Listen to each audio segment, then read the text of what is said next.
Assalamu alaikum. My name is Zunaira Suleiman and I'm the lecturer of chemistry at Times Institute, Multan. In this semester, I am going to teach you standard methods of quality assurance, and today my topic of discussion is selection of method. Being an analytical chemist, we have to deal with different types of sample in our daily lives. Different types of samples have different methods to analyze them. Different types के sample हमारे पास आते हैं और obviously हर किस्म के different types के जो सैंपल हमारे पास हैं तो उनकी एनालिसिस के लिए, उनकी डिटेक्शन के लिए, उनकी डिटर्मिनेशन के लिए जो हम मेथड्स एडॉप्ट करते हैं वो डिफरेंट होते हैं. मेथड्स क्योंकि डिफरेंट होते हैं जो कि बेसिकली हम कह सकते हैं कि डिपेंड करते हैं कि हमारे पास किस टाइप का सैंपल है और किस टाइप की इंफॉर्मेशन जो है वो हमें फाइंड आउट करनी है. तो जब भी कोई भी बीइंग एन एनालिटिकल केमिस्ट अगर हमारे पास कोई सैंपल आता है या कोई भी क्लाइंट आता है जो अपना कोई भी सैंपल लेके आया है जिसका हमें एनालिसिस करना है, तो उसके लिए जो सबसे पहले एक बात जो ज़रूरी है उसके लिए जो मेथड डेवलप करने से पहले वो ये ज़रूरी है कि हमें पता हो कि हमें इस सैंपल में से क्या इन्फॉर्मेशन जो है वो फाइंड आउट करनी है, किस मकसद के लिए जो है वो इन्फॉर्मेशन जो है वो चाहिए, क्या मकासद हैं उसके, और जो क्लाइंट है वो कौन है, क्या है और किस टाइप की इन्फॉर्मेशन जो है वो लेना चाह रहे हैं. अब क्लाइंट हमारे पास क्या हो सकता है, क्लाइंट हमारे पास कोई भी हो सकता है. कोई हमारे पास इन्वायरमेंटल प्रोटेक्शन एजेंसी का जो है वो क्लाइंट हो सकता है जो कि कोई इन्वायरमेंटल सैंपल हमारे पास लेके आया है जिसके अंदर से हमने कोई भी चीज़ डिटरमिन करनी है. वो इन्वायरमेंटल सैंपल हमारे पास कोई भी हो सकता है, सॉलिड फॉर्म में हो सकता है, लिक्विड फॉर्म में हो सकता है या फिर गैशियस फॉर्म में हो सकता है, या फिर वो सैंपल जो है हमारा सॉइल का हो सकता है, एयर का हो सकता है, या फिर वो हमारे पास वाटर का हो सकता है. इसके अलावा या फिर हमारे पास कोई भी इंडस्ट्रियल क्लाइंट आ सकता है जो कि अपने कोई भी इंडस्ट्रियल प्रोडक्ट जो बनाई जा रही है उसके एनालिसिस के लिए हमारे पास आ सकता है. इसके अलावा कोई भी इंजीनियर हो सकता है, या फिर हम कह सकते हैं कि कोई भी जो है वो दूसरा क्लाइंट है जो अपने सैंपल्स लेके आया है और उसकी एनालिसिस करवाना चाह रहे हैं. अब क्योंकि तीनों चारों चीज़ें जो मैंने आपको एग्जांपल्स दी डिफरेंट है, इट्स मीन उनको जो है वो इन्फॉर्मेशन भी जो चाहिए होगी वो डिफरेंट चाहिए होगी. तो अब क्या इन्फॉर्मेशन चाहिए उसके अकॉर्डिंगली हम क्या करते हैं, अपना मेथड जो है वो सेलेक्ट करते हैं ताकि हमें वो रिक्वायर्ड इन्फॉर्मेशन जो कि हमारा क्लाइंट है जो कि उसमें से अपनी डिटर्मिनेशन करवाना चाह रहा है ताकि हम उसके अकॉर्डिंगली उस सैंपल के अंदर से वो इन्फॉर्मेशन जो है वो फाइंड आउट कर सकें. लाइक दैट एक सिंपल एग्जांपल है कि suppose that you are asked to develop a way to determine the concentration of lead in the water.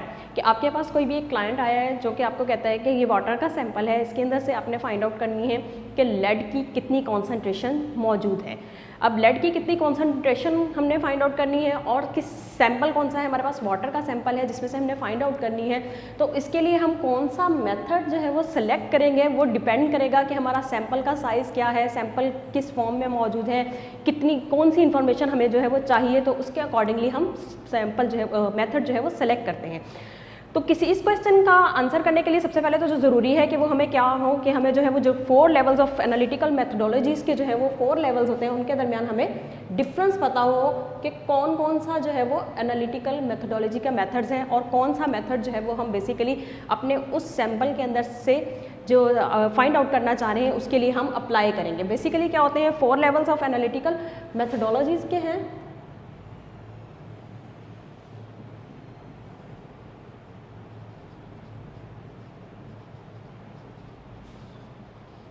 जो कि हम यूज़ करते हैं किसी भी सैंपल के एनालिसिस के लिए. इसमें सबसे पहले तो जो आता है वो है टेक्निक.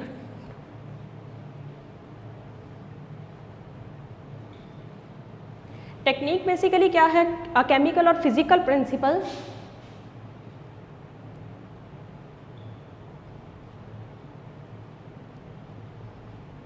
और फिजिकल प्रिंसिपल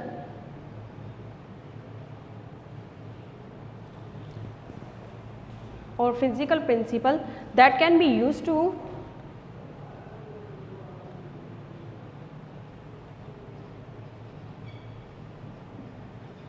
analyze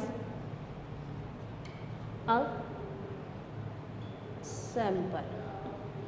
लाइक हमने जो एग्जांपल ली थी कि हमने क्या करनी है, वाटर के अंदर से लेड की कंसंट्रेशन फाइंड आउट करनी है. तो उसके लिए जो सबसे पहले हमारे पास एनालिटिकल मेथोडोलॉजी में आता है वो टेक्निक है कि अगर आप लोग लेड की कंसंट्रेशन वाटर में फाइंड आउट करना चाह रहे हैं तो उसके लिए आप टेक्निक कौन सी टेक्निक जो है वो यूज़ करते हैं. अब अगर हमारे पास लेड की डिटर्मिनेशन है इन वाटर में तो हम कह सकते हैं कि हम इसके लिए जो है वो graphite furnace atomic absorption spectroscopy जो है वो यूज़ कर सकते हैं एनालिसिस के लिए.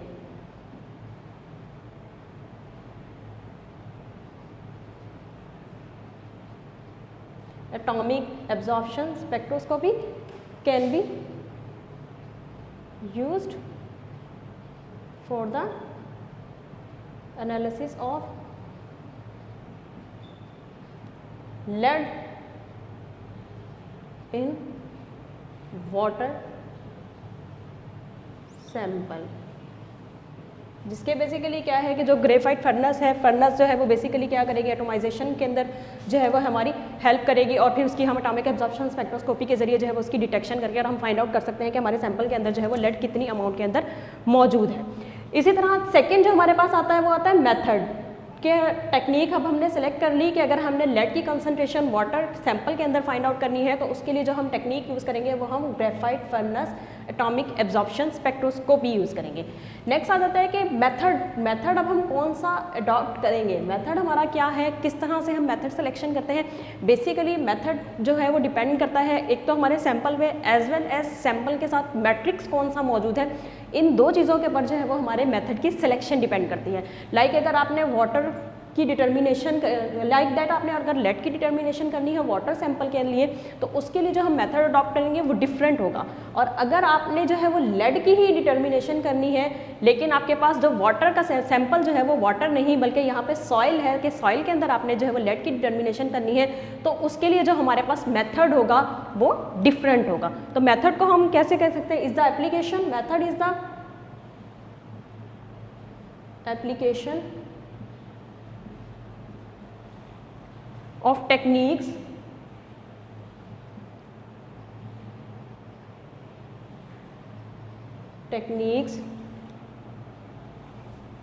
for the determination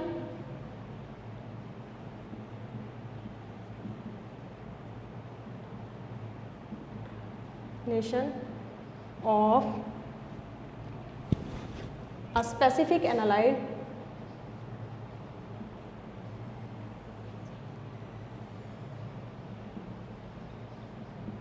analyte in a specific matrix।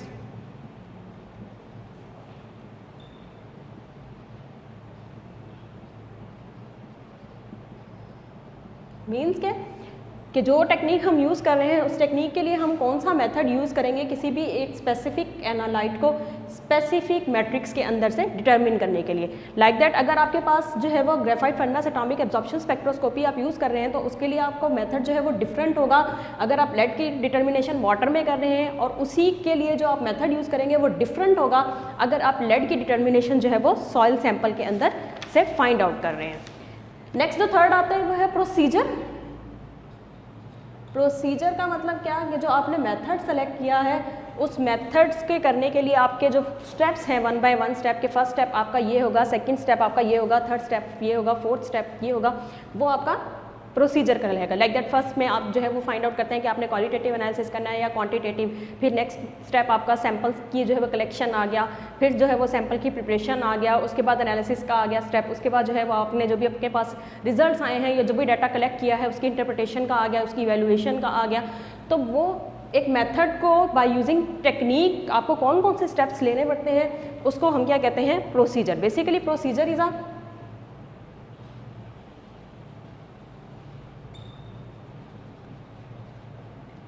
is a set of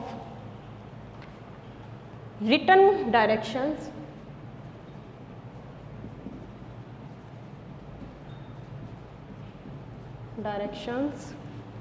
detailing how to apply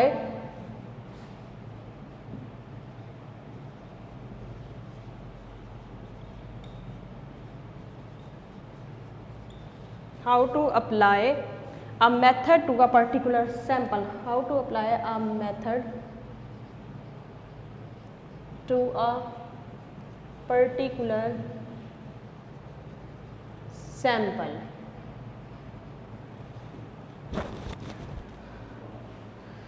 इसका मतलब क्या है कि प्रोसीजर क्या होता है कि रिटन डायरेक्शंस होती हैं, डिटेलिंग होती है कि हमने मेथड सेलेक्ट किया है अपने सैंपल की अपने जो भी एनालाइट है उसकी एक स्पेसिफिक सैंपल के अंदर से डिटर्मिनेशन के लिए तो हमें क्या क्या स्टेप्स लेने पड़ेंगे।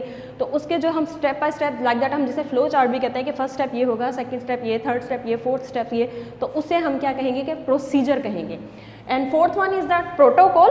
प्रोटोकॉल बेसिकली क्या है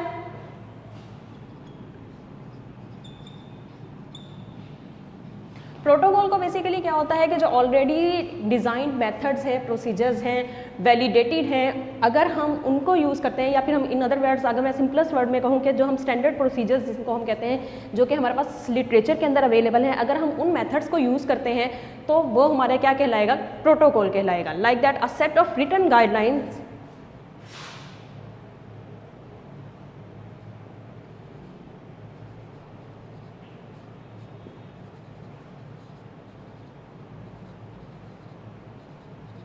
a set of written guidelines for analyzing a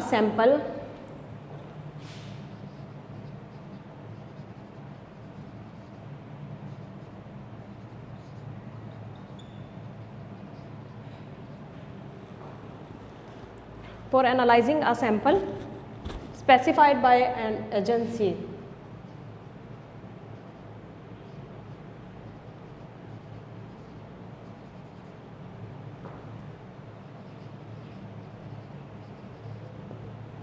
मतलब और it is already a protocol uses a previously validated procedure.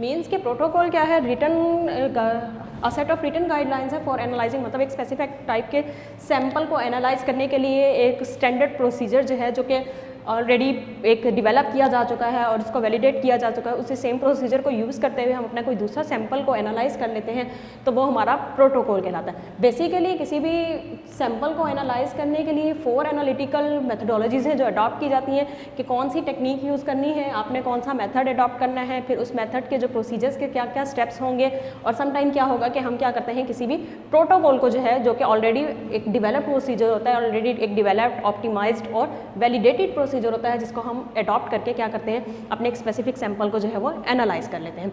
यहाँ पे तो हमने ये देख लिया। नेक्स्ट अब हम देखेंगे कि जो हम अपने सैंपल की सिलेक्शन मेथड की जो सिलेक्शन करते हैं वो बेसिकली डिपेंड करता है कि हमारे पास जो प्रॉब्लम आया है, या फिर जो प्रॉब्लम इन दैट वे कि जो हमारे पास सैंपल आया है उसमें से हमने क्या फाइंड आउट करना है और क्या चीज़ जो है वो डिटरमिन करनी है। क्योंकि जब तक हमें ये नहीं पता होगा कि हमारे पास एक्चुअल में क्या प्रॉब्लम है और उसमें से हमने क्या फाइंड आउट करना है, उस वक्त तक उसके अकॉर्डिंगली हम अपना सैंपल, अपना जो मेथड है वो डेवलप या वो मेथड जो है वो सेलेक्ट नहीं कर सकते। तो सिलेक्शन ऑफ मेथड में जो सबसे ज़्यादा इंपॉर्टेंट चीज़ होती है वो ये होता है कि आइडेंटिफाई द प्रॉब्लम, कि प्रॉब्लम जो है वो क्या प्रॉब्लम है। प्रॉब्लम्स मीन्स कि आपके पास जो सैंपल आया है या भी जो भी आपके पास सब्सटेंसेस हैं या जो भी आपके पास एनालाइट है वो क्या है, उसमें से आपने क्या फाइंड आउट करना है, आपकी जो पूरे के पूरा एनालिसिस का पर्पज़ है वो पर्पज़ क्या है। तो सबसे पहले क्या होता है, आइडेंटिफाई द प्रॉब्लम, कि हमने प्रॉब्लम आइडेंटिफाई करना है कि क्या एक्चुअली प्रॉब्लम है।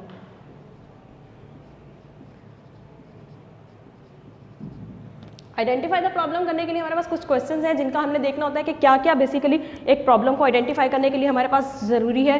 Determine the type of information needed. इसमें फर्स्ट स्टेप क्या है कि आपके लिए जानना ज़रूरी है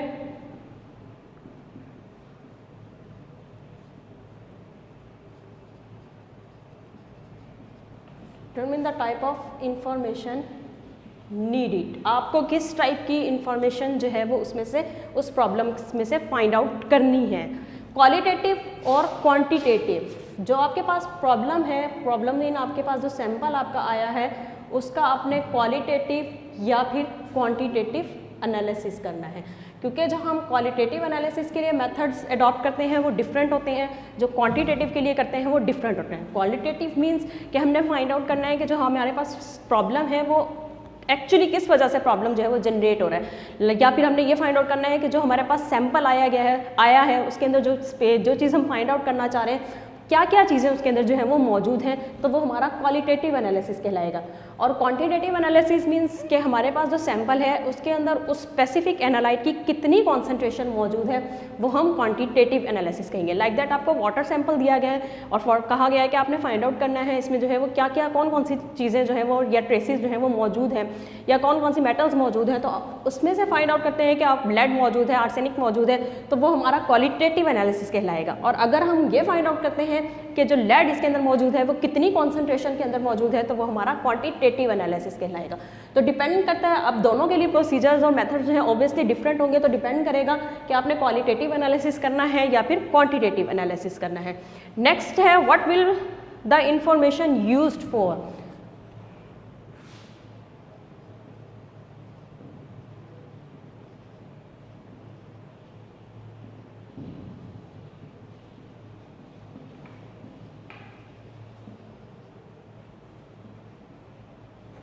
What will the information used for and who will it use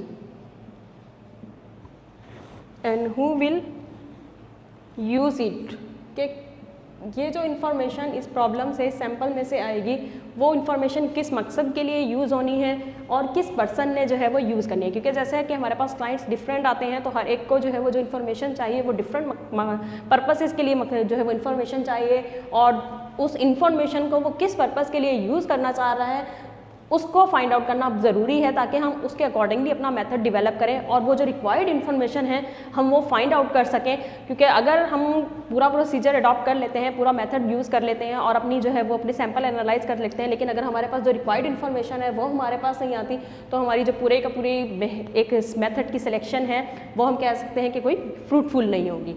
next जो इंपॉर्टेंट है कि how much accuracy and precision will be required. How much accuracy and precision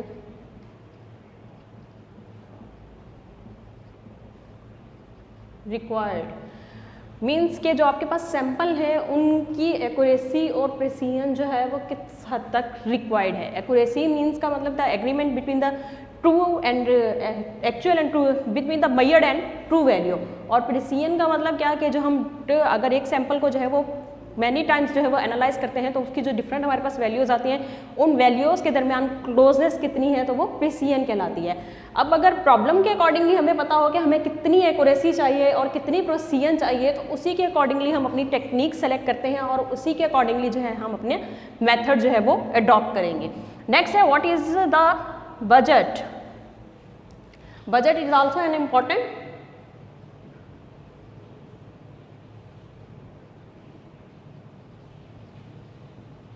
मतलब आपके पास अगर कोई भी सैंपल आया है कि उसको एनालाइज करना है, तो उसका बजट क्या है, क्योंकि बहुत सारी टेक्निक्स या बहुत सारे मेथड्स हमारे पास ऐसे होते हैं जो बहुत एक्सपेंसिव होते हैं।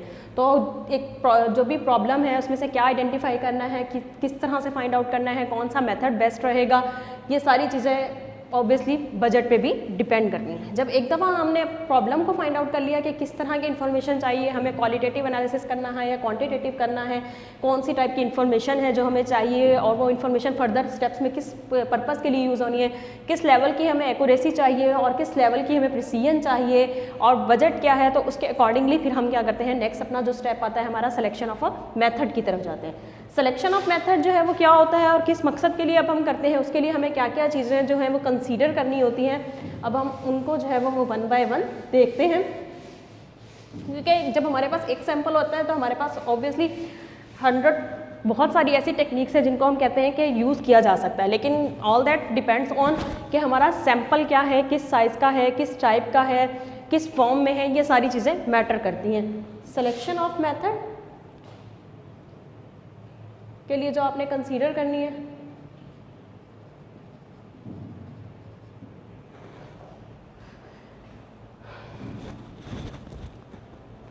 Following factor must be considered.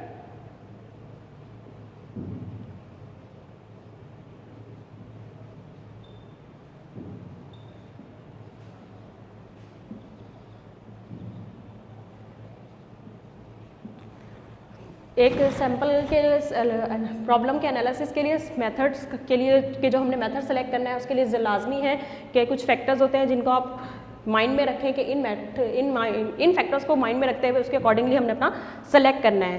First one is that sample type, कि आपके पास सैंपल किस टाइप का है।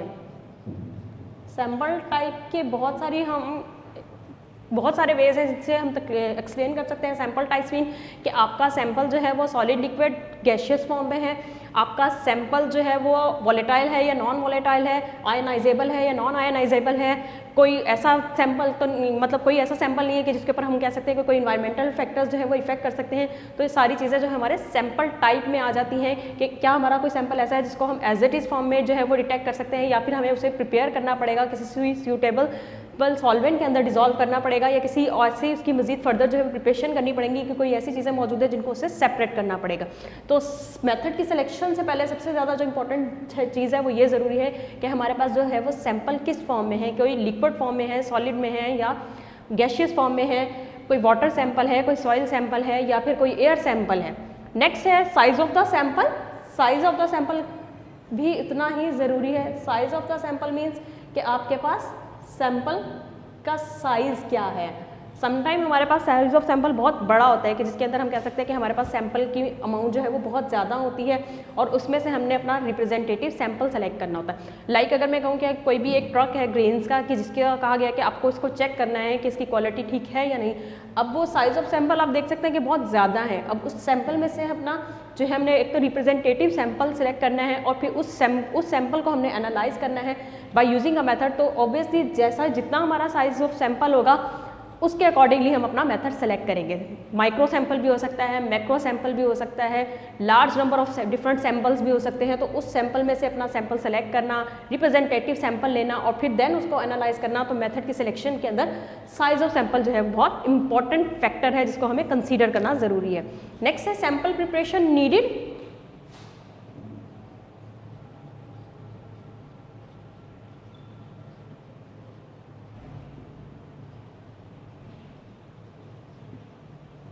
सैंपल प्रिपरेशन नीडेड का मतलब ये है कि आपका जो सैंपल आपने कलेक्ट किया है उस सैंपल की कोई प्रिपरेशंस रिक्वायर्ड है या नहीं। प्रिपरेशन से मतलब कि उस सैंपल के साथ कोई ऐसा मैट्रिक्स मौजूद है कि जो आप मेथड आप अडॉप्ट करते हैं, अगर आप उस मेथड के दौरान वो मैट्रिक्स जो है वो कोई इंटरफेरेंसेस कॉज कर सकता है तो लाजमी है कि आपको उस मैट्रिक्स को वहाँ से रिमूव करना है। सेकंड सैंपल प्रिपरेशन में ये हो सकता है कि आप जो टेक्निक यूज़ कर रहे हैं, आपके पास जो सैंपल है वो सॉलिड फॉर्म में सैंपल है, लेकिन अगर आप जो टेक्निक यूज़ करना चाह रहे हैं उसमें लिक्विड फॉर्म में सैंपल यूज़ होगा तो उसमें भी हम सैंपल प्रिपरेशन का ये भी हो सकता है कि आप अपने सैंपल को जो है वो किसी सोल्यूबल सॉल्वेंट के अंदर जो है वो डिजोल्व करके जो है वो उसका सोल्यूशन प्रिपेयर करें और देन उस सैंपल से एनालाइज करें। या फिर हम ये भी कह सकते हैं कि कोई रिक्वायर्ड प्रिपरेशंस हैं जिससे हम कह सकते हैं कि किसी एक टेक्निक से स्पेसिफाइड फॉर्म के अंदर जो है वो सैंपल एनालाइज नहीं हो सकता, उस सैंपल को जो है वो हमें किसी दूसरी फॉर्म में कन्वर्ट करना पड़ेगा ताकि हम उस टेक्निक से जो है वो उसको एनालाइज कर सकें। तो वो भी हमारा सैंपल प्रिपरेशन में आएगा। लाइक अगर मैं सिंपल एग्जांपल दूं कि IR एनालिसिस जो हम करते हैं तो IR एनालिसिस के अंदर हमें क्या होता है, हम अपने सैंपल को एज इट इज़ अप्लाई नहीं करते, उसके लिए हमें क्या करना पड़ता है। अब नो डाउट कि एडवांस्ड मेथड आ चुके हैं, एडवांस इंस्ट्रूमेंटेशन आ चुकी है, लेकिन मोस्टली क्या होता था कि हम उसकी पैलेट्स प्रिपेयर करते थे और पैलेट्स प्रिपेयर करने के लिए हमें क्या करना पड़ता था, KBR को मिक्स करते अपने सैंपल के साथ और उसकी पैलेट्स प्रिपेयर करके देन हम IR से एनालाइज करते थे। लेकिन अब साथ साथ टाइम्स के साथ साथ एडवांसमेंट आ गई है कि सैंपल को जो है वो एज इट इज़ जो है वो एनालाइज किया जा सकता है। नेक्स्ट है कॉन्सेंट्रेशन एंड रेंज। आपने जो मेथड की सिलेक्शन करनी है वो एक और चीज़ जो इम्पोर्टेंट है वो है concentration and range. Concentration and range, in other words मैं ये कह दूं कि सेंसिटिविटी नीडेड। हमारे पास बहुत सारे सैंपल्स ऐसे होते हैं जिनके अंदर जो एनालाइट होता है उसकी कॉन्सेंट्रेशन जो है वो बहुत कम अमाउंट में होती है। अगर हमारे पास एनालाइट की कॉन्सेंट्रेशन बहुत ज़्यादा कम अमाउंट में मौजूद है तो इसमें हमें जो भी मेथड चाहिए वो बहुत ज़्यादा सेंसिटिव मेथड चाहिए। अगर हमारा मेथड सेंसिटिव नहीं होगा तो अगर कॉन्सेंट्रेशन कम है तो उसके लिए को डिटरमिन करना कम होगा। नेक्स्ट जो हमारे पास आएगा वो है सेलेक्टिविटी। सेलेक्टिविटी मीन्स कि आपका जो मेथड है वो इतना सेलेक्टिव हो कि वो किसी भी इंटरफेरेंसेस को जो है वो ना फाइंड आउट करे, सिर्फ आपके रिक्वायर्ड एनालाइट को जो है वो फाइंड आउट करें। नेक्स्ट जो इंपॉर्टेंट चीज़ है वो एक्यूरेसी और प्रिसीजन, कि जो आप मेथड अडॉप्ट कर रहे हैं वो आपका कितना एक्यूरेट है और कितना प्रिसाइज है। और जो लास्ट है वो ये है कि टूल्स और इंस्ट्रूमेंट आपके पास अवेलेबल हों उसके, जो मेथड आपने अडॉप्ट किया है। Cost and speed is also important factor. Thank you.